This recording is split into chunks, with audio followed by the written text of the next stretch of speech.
Hey, this is Robert with a automotive quick tip.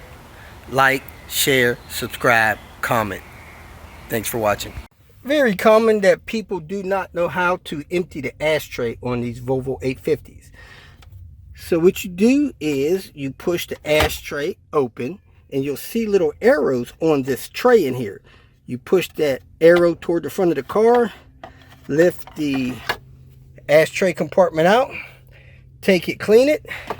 When you got it clean, you put it back in there and you let it hook itself back into the drawer. You don't try to take the drawer out, you take this insert out. Thanks for watching. If you feel that this information was useful, please like it and share it with your social media friends. You can subscribe to my channel so that you will get notifications of future videos that I post. You can follow me on Twitter, and if you need to contact me directly, please visit my website. And if you have any questions, leave them below and someone or myself will reply to them. Again, thank you very much for watching.